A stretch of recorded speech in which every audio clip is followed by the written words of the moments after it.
Hey Joe, so it looks like this week there's a story about the Necurs botnet, and it's been spamming some different malware than it has been in the past. We know that it's pretty notable for being a spam email-based type of botnet, but it's usually mainly used as a distribution channel for other malware. So right, yeah, what do you know? Necurs, starting on Thursday, they calculated it's 12.5 million emails with the Scarab ransomware. And as you mentioned, it's done. This botnet has been used for a bunch of different purposes in the last year or so, but other ransomwares, the Jaffa ransomware, Locky, it was doing Dridex banking stuff, yeah.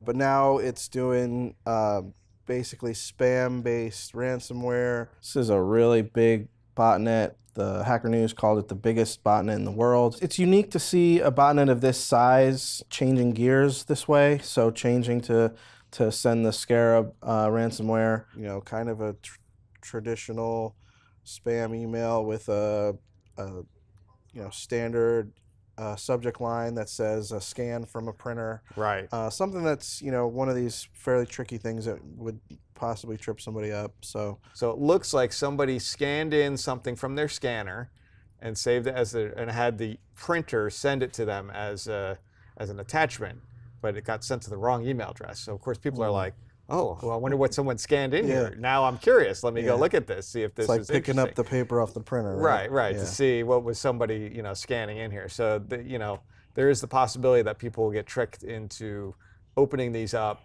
potentially getting the ransomware on their machine, and then, having to deal with the consequences of that. Do you think, based on it being used for a bunch of different purposes, this is likely a botnet for hire kind of thing? I feel like it is, but I don't really know much about Necurs. Okay. It's not one that I've followed much, even though it does have a lot of participants in that botnet. I would suspect, just because of the various families of ransomware, that might be the case. Yeah.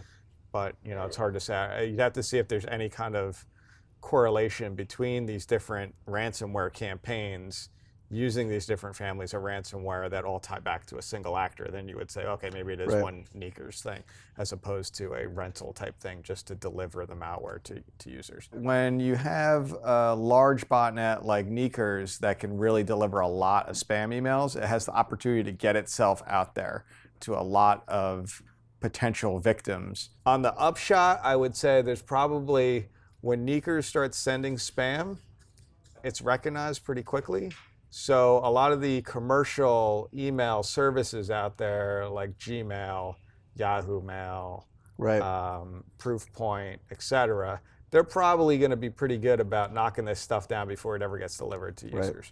I mean, that's the upside of that. But still, good for people to be cautious, especially if you do your own email. 'Tis the season for spam, right now with Black Friday and Cyber Monday. So, the general warning of be careful what you click, not just with this, but in general this time of year is probably now more than ever.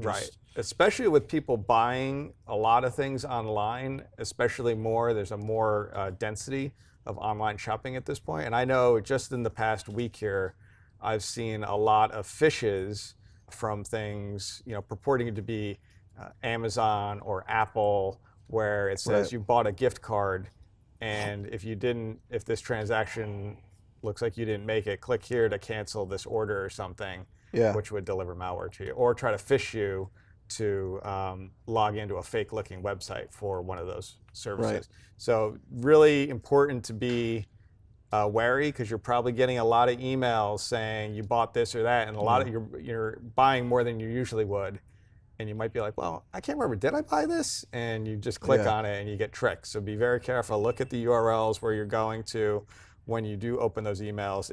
I recommend, first try not to click on the links in the emails. But when you do, make very sure that it is really where it's supposed to be, so that you don't get have your credentials phished, or worse, get ransomware or something like that on your machine. The best way to protect yourself from something like this is to really be careful with your email practice. Be careful what you click on, hover over links, all the usual practices we talk about. Be cautious of all your emails, especially this time of year. Not that you shouldn't be all the time. All right, John, so we have an issue with the Exim Unix mailer this week. A little more on that? We do, and I looked at this proof of concept exploit code. I'm not quite sure I follow. I mean, I kind of follow what they're doing, but I don't know exactly how it works. But it looks like a remote code execution, possibly denial of service, probably vulnerability in the Exim EXIM mail software package. And Exim is actually very popular. It's one of those things that just kind of runs in the background of the internet. Most people don't really have exposure to it because email, you don't really see how your email gets delivered. But this is what email servers run in order to communicate with each other to exchange email back and forth. This is something that almost all Linux servers have. It's used, it's in the background, and for a vulnerability, a couple vulnerabilities, one for DOS, one for remote execution to be found in this, it's potentially pretty dangerous. It's a vulnerability in the way the BDAT directive, which is when you're trying to send binary data inside an email. Okay. So that's part of the SMTP protocol. They don't have a patch out yet. It's going to be coming 4.90. But the way to work around this bug in the interim, if you're running Exim, which a lot of people are, is to basically disable the chunking advertise hosts parameter in your config file on Exim. So you just set it to blank so that it turns off that function. So it won't be able to use that directive. The interesting thing to me about it is I was like, gee, I wonder, I don't really know much about Exim. I know I've heard of it. I know that it's used a lot as a mail transfer agent. It's actually used a lot more pervasively across the internet than I really even realized. I knew that it was used pretty widely. So I did a quick check on Shodan to see, hey, Shodan, how many of these do you know about? And one of the kinds of nice things about Shodan is it will tell you the version of Exim once it goes across and scans them. So there are 205,000 at version 4.88 that Shodan has seen, and 2.7 million servers running 4.89. Now, whether these people have already taken the proactive stance to disable that directive, that chunking advertise, I don't know. In any event, it's definitely something that people should be taking a look at. There is a patch that they're working on. It's just not ready yet as of the time of us recording this right now. Hopefully sometime this week, I would think that they'd probably be able to get it out. And you said they did release a proof of concept code, and you took that apart and... I tried it on one of our servers to see if I could get it to work, and I couldn't get it to work. Okay. So it basically didn't do anything. Didn't denial of service it. It didn't give me a remote code execution. So I might be running it wrong, or I'm missing something. Okay. So it could be that I'm just missing something. It's pretty well documented. There is a CVE for it, CVE 2017-16944. Okay. Hopefully, like I said, they'll have a patch out for it soon. It's tentative right now, according to the article, and that's as of yesterday. So I haven't seen any updates yet today. So yeah, I mean, when some of these sort of critical behind-the-scenes components have vulnerabilities, it's like you said, it's things that everything uses that you don't really know about. You don't realize how pervasive this can be. Yeah, so. It's a lot more prevalent than even I thought. Good thing for system administrators to definitely pay mind to apply this fix and look for the upcoming patch to be released so that this gets addressed. Cool. Okay, Joe. So another story that we saw this week was that Mozilla, in an upcoming release of Firefox, not released yet, they're going to add a new feature that's going to let people know whether they're visiting a site that's had a data breach. Right. And I don't know if you had any other input on that one. Yeah, so this is interesting. I think it's more questions than answers right now because I want to ask these people tons of questions. Like, what qualifies as has been breached? How long is the time frame that you're looking?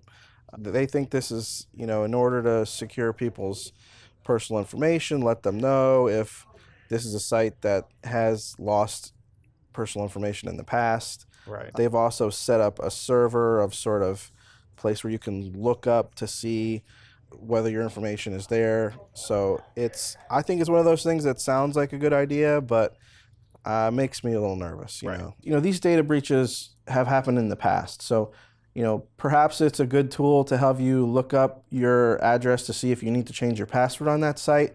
But in terms of evaluating the security of that company, that site, I'm not sure how helpful it is because, a lot of times companies that have been through a data breach are the most secure out there. They've gone through the fire, they've dealt with it. Is a company that was breached 3 years ago, they may have the best security practices in the world now Right. because they went through all that, So I don't know. It's interesting because it's probably good to discuss, how do you handle your as a consumer, your business with companies that have been breached in the past.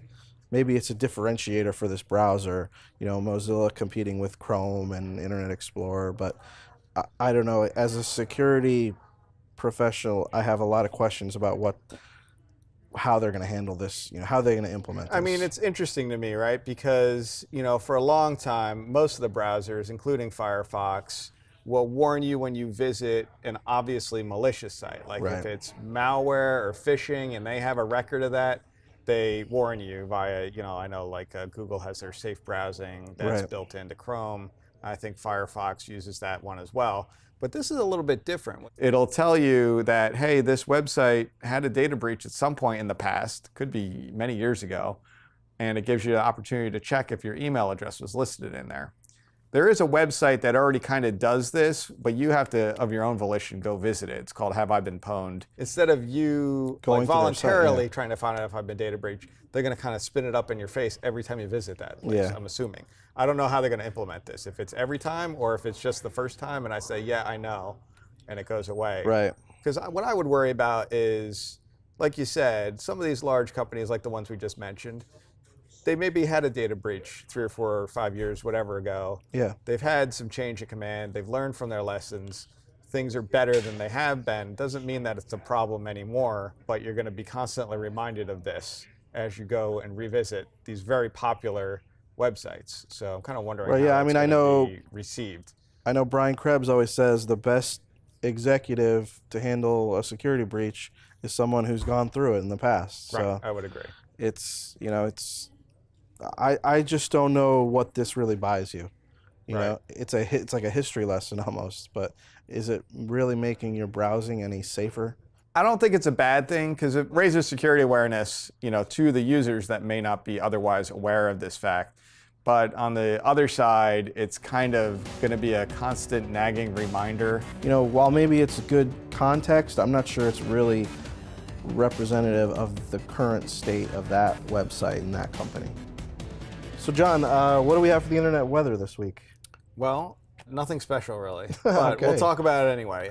Nothing major that we haven't talked about in previous weeks if you've been watching the show.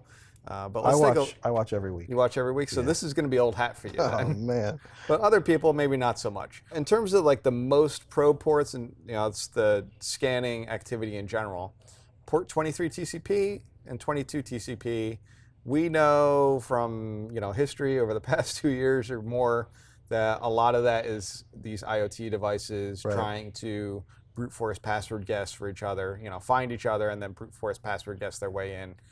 Using there's a lot of these IoT devices that just get deployed with default passwords. Right. And they're easily compromised and then converted into bots and taken over. So with 2323 TCP, it was on the chart last week, but I think it's come up quite a bit from where it had been. So we'll talk about that one a little bit more. 53413 UDP we've talked about a lot recently. It's back up into the top 10 here. It was at number 11. Actually, no, it was number 17 position last week. So it was below the fold, but now it's back up in the top 10. And 8545 TCP is Ethereum, but there's a wallet vulnerability that we think they're looking for there. So we'll take a closer look at the chart on that one. In terms of the most sources probing, this usually gives us some indication of actual botnet related activity. Unsurprisingly, 23 TCP again in the top, as well as 22 TCP. 445 TCP is in the number 2 spot. That's WannaCry, right? Right, which we know is mostly related to WannaCry. There's a few other families of malware that are trying to leverage that same vulnerability. And the other ones are, there's a lot of these ICMP ones, which are probably just backscatter. So first off, 8545 TCP Ethereum. We've talked about this before on the show. there was a vulnerability in a Ethereum wallet. Ethereum is a cryptocurrency a lot like Bitcoin, but it's its own thing. Anyway, so somebody figured out a bug in these wallets. They listened on this port 8545 TCP. You can get in there, you could steal the cryptocurrency out. So as soon as that vulnerability was made public, we started to see a real uptake. So this is a 5-year chart here. You see there's really no activity, but in reality, Ethereum is a relatively new cryptocurrency. I think it only kind of really came to life back in the early 2016 timeframe, from what I remember. We could see around here in the July timeframe that we started to get a big spike of scanning activity, and since then it's kind of gone up and up, 120 million scan flows per hour. In the initial attack that was reported here, where somebody had figured this out before everybody kind of got aware and patched their wallets, somebody actually made off with about $30 million of Ethereum. We don't know who it is. The problem is kind of hard to move that kind of cryptocurrency, you know, just like anything in life. To move that much money without getting noticed is kind of hard. So I don't know what their plan is there, but so the other one, and we talked about this a couple of weeks ago when I was on. So this 53413 UDP is a well-known vulnerability for Netis. This is a 5-year chart again. We've seen some big spikes over the time, but you know, we've got renewed interest here to the tune of about what is this? Maybe 100 million scan flows per hour or something like that, I think is what this is telling me. Yeah, it always strikes me 200 million. With the Netis router, we see it seems fairly cyclical. I mean, I feel like it's either, you know, number 3 and 4 on our scanning list, or it drops off and then it'll come back. And then you it know, comes back, yeah. It's a strange cycle with this. I'm always intrigued by the 53413 update because I feel like, you know, I'm on the show every month or so, and it's the same trend with this Netis router that we see it ramp up in scanning, and then, you know, then we won't see it for a while. So definitely some cycle there that's of interest. I don't know. I'm going to guess that the attackers just kind of say, well, I haven't looked at this one in a while. Let's see if I could find any that are still out there, maybe. Yeah. I don't know. I'm not sure what the motivation is, but one of the things I was kind of puzzled about, I was like, really? They're still looking for this? Yeah. So I looked in our honeypots, and I mentioned this on the show last time I was on. And when I looked at it, sure enough, I do see valid Netis router exploit attempts. And there's about, you know, a few more than 100 sources I see, but there's not that many attempts from those 100 sources. And this is kind of what it actually looks like. It's got kind of a lead-in thing of A characters here with some other bytes. I think there are no bytes. And then there's just a shell script that it tells it to run, and it would go, this is basically telling it to go fetch some malware and execute it. And it's telling it in multiple ways, either try it doing the web, try to do it FTP, try to do it with TFTP, etc. This is a real live, you know, example of what we catch in our honeypots. Okay. So, but what I saw more of, we have 5 times as many of these packets on 53413 UDP, but it's a very small number of sources, which aligns with what we're actually seeing in that we're not seeing a lot of sources engaged in this activity, but we're seeing a lot of volume. That is more what we're seeing in this bottom section here, which is kind of odd, because what they're doing is it looks like an HTTP type request, where they're saying get slash, and it has host : www. It's really odd on many accounts because it's UDP, so that's kind of weird. Yeah. Usually HTTP is not a UDP protocol. It just looks sort of like a malformed GET request, really. Right? Yeah, it's weird. I don't know what to make of it. So I haven't really dug into this more, but I just thought I'd mention it, that all of this activity is not necessarily attempts to exploit old Netis routers. There's something else going on here, and I'm not quite sure what that is yet. The next one is port 2323 TCP, and we actually have seen an increase in scan sources on this one. And you can see that on the right-hand side here. There's a new uptick where we kind of had a noise floor that was down in the, what is this, maybe less than, maybe 2,000 or something like that. I'm going to just eyeball guess here. Where now it jumped up from that point to about maybe 10 to 12,000 per hour scan sources that we're seeing. Port 2323 TCP, which happens to be an alternate telnet port for several different IoT type routers or other IoT devices out there. The uptick in scanning that we're seeing is almost guaranteed to be related to them seeking out more of these devices We're seeing an increase in the number of scan sources. So you can actually see that we started to see a real uptick in activity right when Mirai came out. So Mirai was one of the first ones to really aggressively scan for this port because they knew about that, whoever wrote that malware. Mirai is still alive, but there's a lot of other people who have jumped on the bandwagon here looking to compromise the same devices that Mirai was compromising. Right. There's a lot of other families of malware that function similarly, but written by different people. So I suspect that, there's a mixture of Mirai involved here, as well as, several other families of malware that account for this increase in scanning.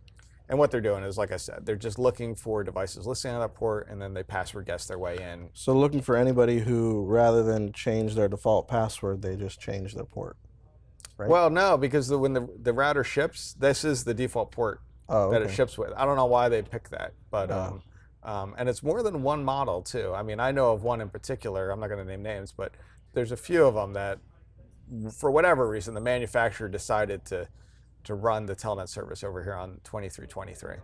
So, but they didn't decide to change the default password. No, they didn't. They decided, they'll never find it on 2323. Just leave the password 12345. Admin password. Admin, yeah. Yeah. So anyhow, that's probably what explains that activity. And if you have, we talk about all the time, if you have these IoT type devices, embedded routers, network attached storage, there's lots of types of devices you might plug in and not even realize that they're exposing ports. Maybe it's not listed in the user manual. Maybe you didn't read the user manual. Right. So unless you really are kind of security savvy, technically savvy, you may not be able to figure that out really easily, what ports your device is exposing, unless you're kind of a techie kind of guy. And then the last one I have here is 445 TCP is Microsoft's file sharing protocol, SMB. In the Shadow Brokers dump, they leaked a bunch of vulnerabilities like Eternal Blue, Eternal Synergy, Eternal Romance, which was their names for them. They all kind of got lumped into this one bug exploit called MS17010, which you can go read up on. But that's what WannaCry was trying to leverage. So WannaCry worked like a worm. It's still working like a worm. And it goes and tries to find other devices listing on 445. It tries to leverage that MS17010 vulnerability. We've seen a pretty steady uptick in traffic. I was hoping that all this configure stuff was going to go away. We're going to go back down to like basically nothing, but that didn't happen. The lowest we ever got was probably around 10,000 scan sources per hour. But now we're back up around 60,000 scan sources per hour is where we're peaked out at about right now. So that's a lot when we look at a per hour basis, because when you lump it across the span of a day, it depends on our visibility, how things scan. We might not see a device all the time when they're scattered around the world. We only see their scanning activity when they kind of cross into AT&T's backbone, which is pretty sizable. So we have a pretty good visibility, but we don't see everything at one shot. So anyhow, I think that was it for this week on the internet weather. Some things to keep an eye on for everybody, especially as we're entering the holiday season here. Be exceptionally wary of emails that you receive. I know it can be tempting when you're doing online shopping to go for the best deal, but I would say try to stay with reputable, well-known websites. Don't go off the beaten track to some website you've never heard of that maybe has a really funny domain name, but is selling whatever you're looking for at half the price. It's probably too good to be true. When you're buying IoT devices this holiday season, be careful. We're probably going to see a lot more IoT devices out in the world. Make sure when you're setting up a new IoT device, you're securing it, you're changing the default password.